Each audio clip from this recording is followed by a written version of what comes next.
Hi ಎಲ್ಲರಿಗೂ ನಮಸ್ಕಾರ. ಎಲ್ಲರೂ ಹೇಗಿದ್ದೀರಿ? ವಿದ್ಯಾಭಿರುಚಿ ಚಾನಲ್ಗೆ ಸ್ವಾಗತ ಸುಸ್ವಾಗತ. ಇವತ್ತೊಂದು ತುಂಬ ರುಚಿಯಾಗಿ ಉತ್ತರ ಕನ್ನಡದ ಒಂದು ಸ್ಪೆಷಲ್ ರೆಸಿಪಿ ಅಂತಲೇ ಹೇಳಬಹುದು. ಮಾವಿನಕಾಯಿಯಿಂದ ಸಾಂಬ್ರಾಣಿ. ಮಾವಿನಕಾಯಿಯನ್ನು ಬೇಯಿಸಿ ಅದನ್ನು ರಸವನ್ನು ತೆಗೆದಿಟ್ಕೊಂಡಿದ್ದೀನಿ. ಈ ಕಡೆ ಈಗ ಒಗ್ಗರಣೆ ಹಾಕೋಣ. ಸಾಸಿವೆ ಕಾಳು, ಒಂದು ಒಣಮೆಣಸು, ಹಾಗೆ ತೆಂಗಿನ ಎಣ್ಣೆ,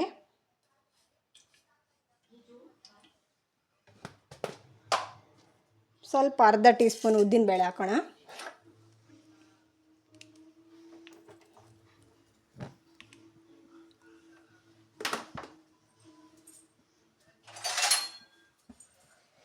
ಈಗ ಒಗ್ಗರಣೆ ಸಿಡಿತಾ ಇದ್ದ ಹಾಗೆ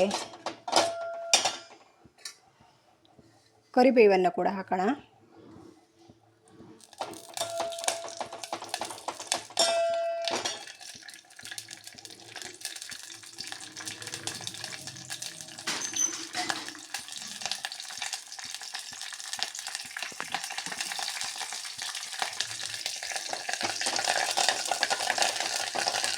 ತುಂಬಾ ರುಚಿಯಾಗಿರುತ್ತೆ ಇದು ಊಟಕ್ಕೆ.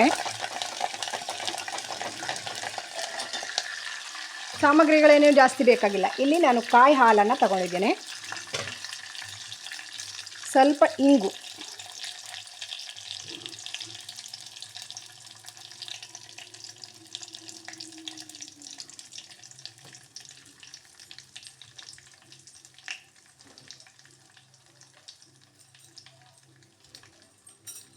ಹಾಗೆ ಇಲ್ಲಿ ಒಂದು ಹಸಿಮೆಣಸಿನಕಾಯಿನ ಹಾಕ್ತಾಯಿದ್ದೀನಿ. ಖಾರ ಬೇಕಾದರೆ ಜಾಸ್ತಿ ಮಾಡ್ಕೋಬಹುದು.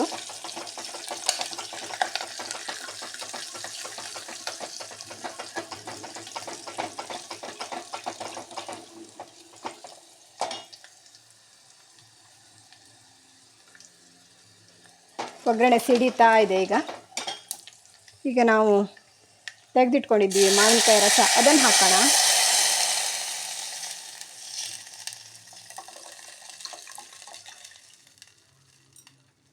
ಹಾಗೆ ಕಾಯಿ ಹಾಲನ್ನು ಕೂಡ ಹಾಕೋಣ. ತುಂಬಾ ಚೆನ್ನಾಗಿರುತ್ತೆ.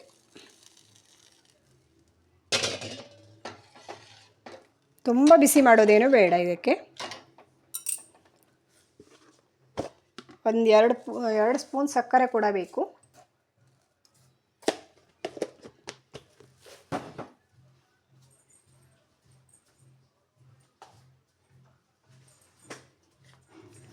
ಹಾಗೆ ಸ್ವಲ್ಪ ರುಚಿಗೆ ಉಪ್ಪು ಬೇಕು.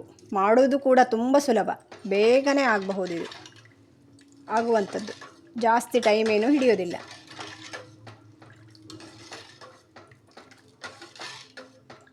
ಇಷ್ಟು ಸ್ವಲ್ಪ ಬಿಸಿ ಆದರೆ, ಹೂ ಬಿಸಿ ಆದರೆ ಸಾಕು. ಗ್ಯಾಸ್ ಆಫ್ ಮಾಡೋಣ. ಸಾಂಬ್ರಾಣಿ ರೆಡಿ ಆಯಿತು ಊಟಕ್ಕೆ. ನನ್ನ ಈ ಸಾಂಬ್ರಾಣಿ ವಿಡಿಯೋ ಇಷ್ಟ ಆದರೆ ಲೈಕ್ ಮಾಡಿ, ಶೇರ್ ಮಾಡಿ, ಸಬ್ಸ್ಕ್ರೈಬ್ ಮಾಡಿ. Thank you so much. ಮುಂದಿನ ವಿಡಿಯೋದಲ್ಲಿ ಮತ್ತೆ ಸಿಗೋಣ. ಬಾಯ್.